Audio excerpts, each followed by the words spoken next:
샬롬 샬롬 샬롬 샬롬 샬롬. 하나님 사랑합니다. 여러분 주 안에서 사랑합니다. 오늘 민수기 5장 말씀이죠. 19절에서 28절 세 종류의 죄와 그 해결책. 16절에 제사장은 그 여인으로 가까이 오게 하여 야 옆에 세우고 톡 위에 거룩한 물을 담고 성막 바닥에 티끌을 취하여 물을 넣고 여인을 야외 앞에 세우고 그 머리를 풀게 하고 생각하게 하는 소재물 곧 의심의 소재물을 그 손에 두고 제사장은 저주가 되게 할 쓴 물을 자기 손에 들고 여인에게 맹세시켜 그에게 이르기를 내가 내 남편을 두고 시행하여 사람과 동침하여 더럽힌 일이 없으면 저주가 되게 하는 이 쓴물의 해독을 면하리라. 그러나 내가 내 남편을 두고 실행하여 더럽혀서 내 남편 아닌 사람과 동침하였으면 제사장이 그 여인으로 저주의 맹세를 하게 하고 그 여인에게 말할지니라. 야훼께서 내 넓적다리로 떨어지고 내 배를 부어 너로 내 백성 중에 저주꼴의 맹세거리가 되게 하실지라. 이 저주가 되게 하신 이 물이 내 창자에 들어와서 내 배로 붓게 하고 내 넓적다리로 떨어지게 하리라 할 것이요. 여인은 아멘 아멘 할지니라. 제사장의 저주의 말을 두루마리에 써서 그 자를 쓴물에 빨아넣고 여인으로 그 저주가 되게 하는 쓴물을 마시게 할지니 그 저주가 되게 하는 물이 그의 속에 들어와서 쓰리라. 제사장이 먼저 그 여인의 손에서 의심의 소재물을 취하여 그 소재물을 야 옆에 흔들어 가지고 단으로 가 그 소재물 중에 기념으로 한 움큼을 취하여 단 위에 쏘아하고 그 위에 여인에게 그 물을 마시게 할지라. 그 물을 마신 후에 만일 여인의 몸이 더럽혀져 그 남편에게 범죄하였으면 그 저주가 되게 하는 물이 그의 속에 들어가 쓰게 되어 그 배가 붓고 넓적다리가 떨어지리니 그 여인이 그 백성 중에서 저주거리가 될 것이니라. 그러나 여인이 더럽힐 일이 없고 정결하면 해를 받지 않고 잉태하리라. 예, 이런 내용입니다. 한 번은 정확하게 우리가 짚고 넘어가야 할 것 같은 내용이어서 함께 은혜를 나눕니다. 민수기 5장의 주제 이스라엘 백성들의 진영에서 있는 죄들을 어떻게 해결할 것인가 였습니다. 본문에서 세 종류의 죄가 그 해결책이 제시되어 있죠. 이스라엘 백성들은 하나님의 명령을 따라 질서대로 조직을 갖춰서 진영을 편성합니다. 동서남북 순서대로 3개씩 지파의 진을 쳤고 12개 지파의 진 중앙에는 하나님의 임재를 나타내는 회막이 놓여 있어요. 이것은 이스라엘 진 한가운데 하나님이 계시다는 것을 보여주죠. 문제는 회막에 임재하고 계신 하나님이 죄를 참아 보실 수 없는 거룩한 분이시고 이스라엘 백성들은 죄성을 지닌 아담의 후손들로 죄를 지을 수밖에 없는 존재라는 사실이죠. 위대한 신학자 어거스틴은 모든 인간은 죄를 짓지 않는 것이 불가능한 존재라는 표현을 사용한 적이 있습니다. 라틴어로 non pes non peccator라고 합니다. 전적으로 타락한 인간은 죄를 지지 않을래 지지 않을 수 없는 존재라는 것을 강조하는 문구죠. 그럼 거룩하신 하나님이 이렇게 죄성을 갖고 범죄하는 이스라엘 백성들을 어떻게 대하셨을까? 여기에서 갈등의 문제가 생기게 됩니다. 다 멸망시켜야 할 것인가? 아니면 범죄한 백성들을 그냥 내버려 둬야 하는가? 질문이 생깁니다. 그것 또한 아니면 하나님이 이스라엘 백성들을 떠나야 하셨는가? 여러 가지 의문이 들죠. 이에 대해서 시편 15편 1절에서 3절에 야훼여 주 정막에 유할 자가 누구 오며 주의 성산에 거할 자가 누구 오니까 정직하게 행하며 공의를 일삼으며 그 마음에 진실을 말하고 그 혀로 참소치 아니하고 그 보색에 행악하지 아니하며 그 이웃을 해방치 아니하며 이렇게 기록되어 있습니다. 주의 성산에 거할 자가 누구라고 기록되어 있어요. 정직한 사람, 공의를 따르는 사람, 마음이 진실한 사람, 혀로 참소치 않는 사람, 거세게 행악하지 않고 이웃을 회방하지 않는 사람이다 이렇게 했습니다. 이스라엘 백성들 중에 부정직하고 불의를 따르는 거짓을 즐기고 착취하는 자들이 많이 있었던 거죠. 이런 사람들이 어떻게 하나님의 임재 앞에 살아남을 수가 있었을까? 거룩하신 하나님 앞에 죄인으로 설 수밖에 없는 딜레마가 있는 것입니다. 이것은 구약시대에 국한된 말씀이 아니고 오늘날을 살아가는 모든 성도들도 마찬가지다. 죄인으로 죄를 짓지 않을 수 없는 존재로 어떻게 거룩하신 하나님과 행동하고 살 것인가? 이스라엘 백성들만의 딜레마가 아니라 우리 모두의 딜레마이죠. 민수기 5장은 그럼에도 불구하고 하나님 이스라엘 백성들 가운데 임재해 계실 뿐만 아니라 이들이 짓는 세 가지 종류의 죄와 그에 대한 해결책을 그림처럼 선명하게 제시해주고 있어요. 첫째, 거룩하신 하나님과 공존을 할 수 없는 불결한 죄의 1절에서 4절입니다. 2절에 이스라엘 자손에게 명하여 모든 문둥병 환자와 유출병이 있는 자와 죽음으로 부정케 자를 다 진 밖으로 내어 보내되 이렇게 기록되어 있죠. 민수기 5장에 기록된 세 종류의 죄는 문둥병, 유출병, 시체와 접촉하여 부정하게 된 경우다. 백성 중에 이런 사람들이 있는 경우 진 밖으로 내어 보내라는 것이죠. 막상 읽으면 조금 불합리하다고 느낄 수도 있어요. 피를 좀 흘렸다고 진 밖으로 꼭 내쫓아야만 하겠는가? 부모님 장례를 치른 후 밖으로 격리되어야 할까? 시체를 좀 만졌다고 쫓겨나야 하는가? 운동한 처사라고 생각되지가 않습니다. 영국 사람들이 거의 성경 말씀과 같다고 생각할 정도로 근친하게 생각하는 문구가 있어요. 깨끗함은 경건함의 이웃에 있다. 이런 그 내용입니다. 예, cleanliness is next to goodness. 예, 이런 그 영수고 next to B는 A가 B 바로 옆에 있다는 의미이기도 하지만 A와 B 사이에 막힘이 없이 가깝다라는 의미를 갖고 있습니다. 그러니까 깨끗함과 경건함 사이에는 막힘이 없고 가깝다라는 것이죠. 실제로 경건한 사람들은 깨끗합니다. 경건한 사람에게서는 악취가 나는 경우가 없죠. 대부분 깨끗하고 담배 냄새도 안 나고 술 냄새도 안 나고 정결하다. 그러나 불경건한 사람들은 어때요? 근처에만 가도 피하고 싶어집니다. 불경건한 사람들은 대부분 깨끗함과 거리가 멀어요. 그래서 영국 사람들이 이 문구를 성경 구절처럼 생각하며 살아갔어요. 그러나 이 문구는 성경의 표현이 아니고 18세기 감리교의 창조자인 존 웨슬리가 2세기 유대 랍비들이 사용하는 문구를 빌려 사용한 말입니다. 사람들이 너무 많이 들어 익숙해진 탓을 성경 구절처럼 생각하는 문구였다라는 거죠. 유대인 랍비들은 정결하지 못하고 부정한 것, 깨끗하지 않은 것 등을 거룩하신 하나님과 공존할 수 없다. 그 근거가 바로 민수기 5장 1절에서 4절이에요. 이 세 가지의 경우 육신적 부정이 거룩하신 하나님과 공존할 수 없다는 이유를 세 가지 모두 사망을 상징할 때 있다.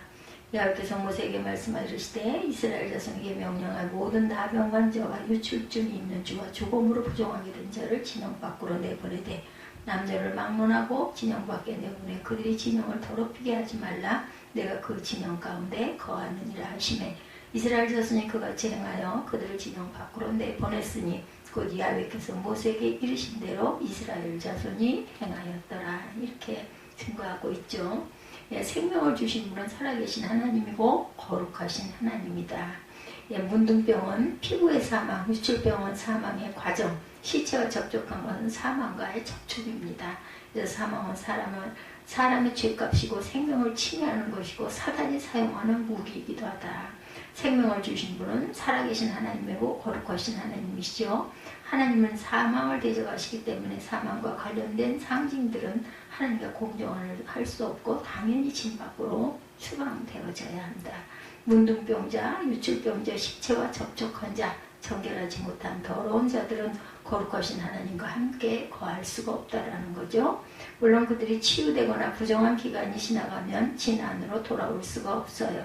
그러나 신약 성경에 따르면 모든 인간은 부정한 존재다 이렇게 말씀하고 있고 누구도 자신을 정결하다고 자부할 수 없다라고 말씀하죠. 감히 하나님의 진 안에 들어올 수 없는 존재라는 것이죠.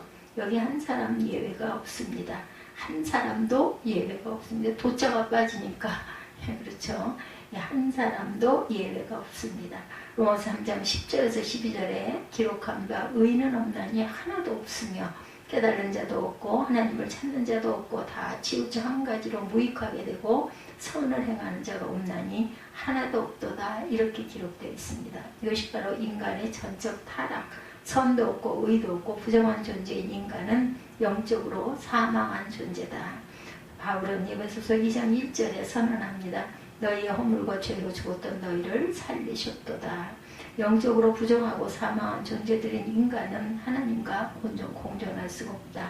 하나님 계신 천국에도 들어갈 수가 없어요. 자기 노력과 선행으로 그곳에 들어갈 자가 한 명도 없다라는 것입니다.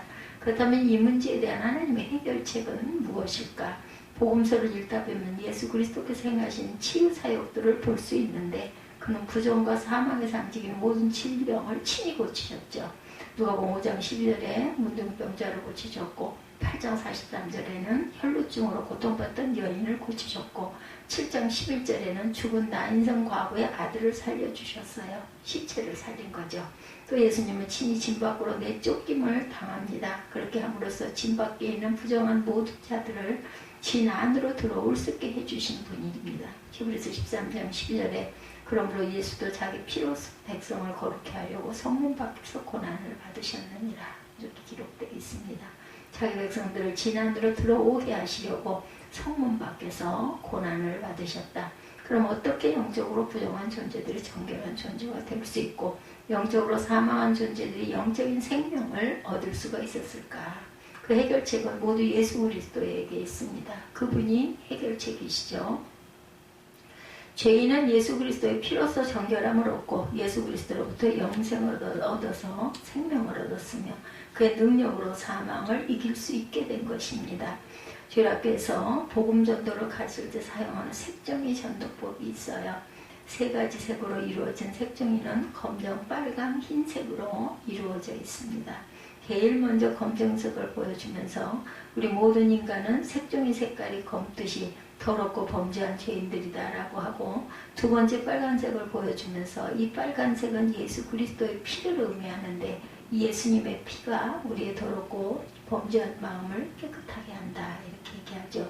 마지막으로 흰색 색종이를 보여주면서 그래서 우리는 처음에 검은 색종이와 같이 더러운 죄인들이었지만 예수 그리스도의 피로 깨끗함을 입어 이처럼 새하얀 의인이 된다라고 복음의 진리를 시각적으로 알아듣기 쉽게 전한다는 거죠.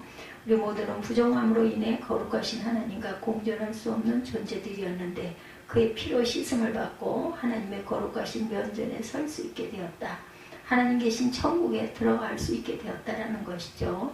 의로우신 하나님과 공존할 수 없는 불의한 죄인이다. 5절에서 10절 보면 불결한 죄들이 정결한 하나님과 공존할 수 없듯이 불의한 죄인들은 의로우신 하나님과 공존할 수가 없다.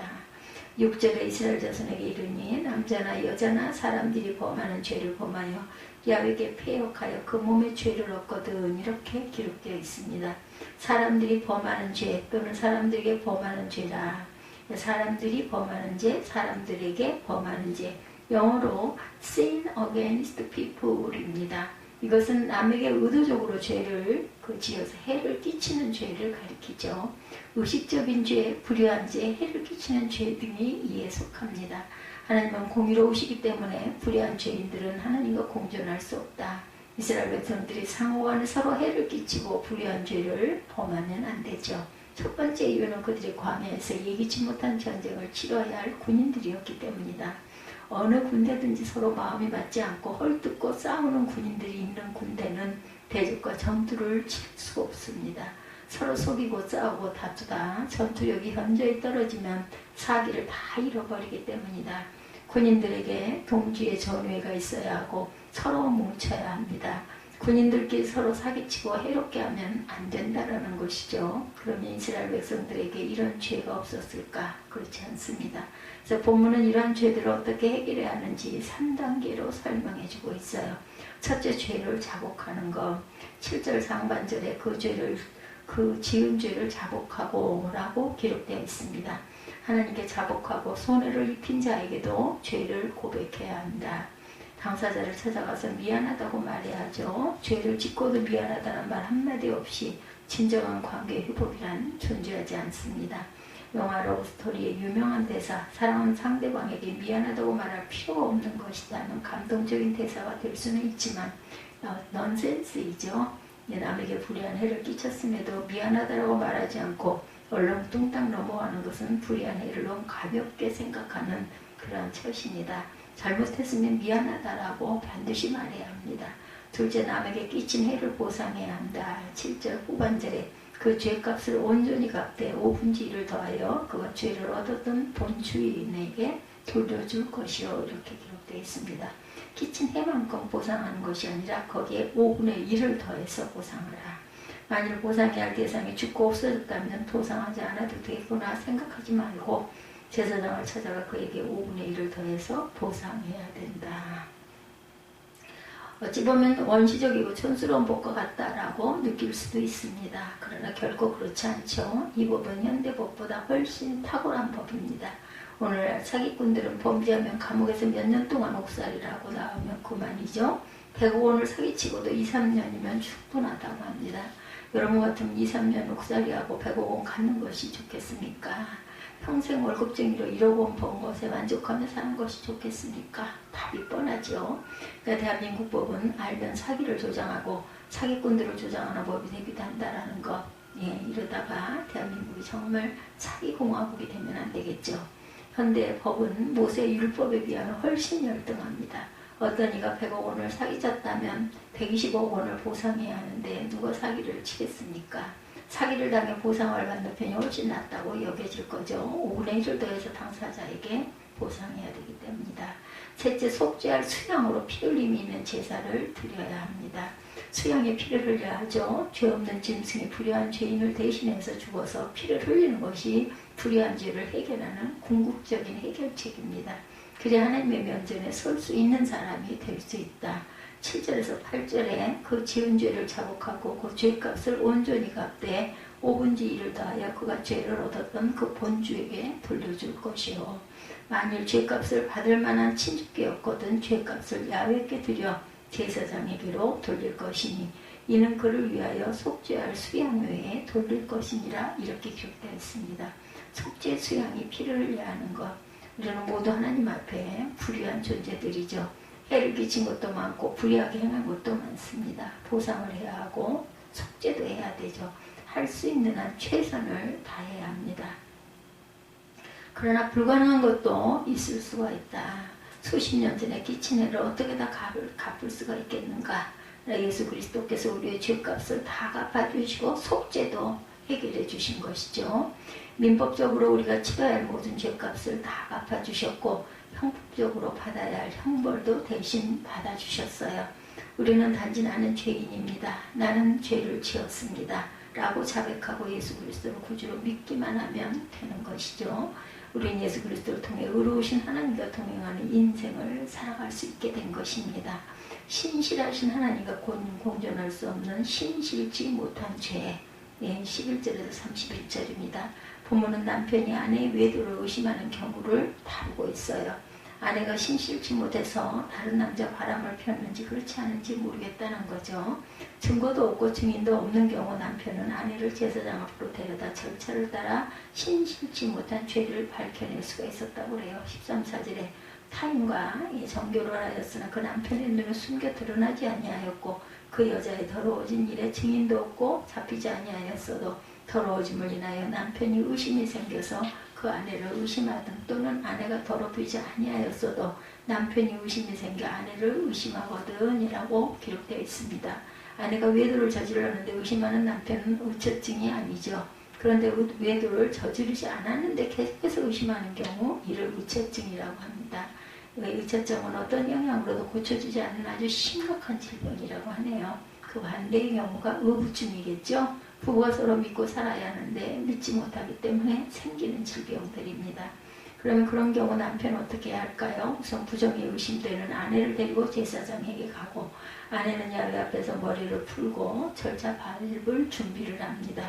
두 번째로 제사장은 그 여인의 손 위에 의심의 소재물을 올려놓습니다. 즉 질투의 소재를 두 손에 올려놓고 의심의 소재라는 것은 기름이나 유향을 넣지 않은 순수한 보리가루에바 10분의 1을 가리키는데 2.2리터의 꽤 많은 양입니다. 그리고 세 번째 제사장은 쓴물을 만들죠. 쓴물을 회막에서 제사장들이 손을 씻는 물두멍이라는 것이 있는데 제사장이 그 물두멍에서 물을 떠다가 성막 바닥에 있는 먼지를 섞습니다.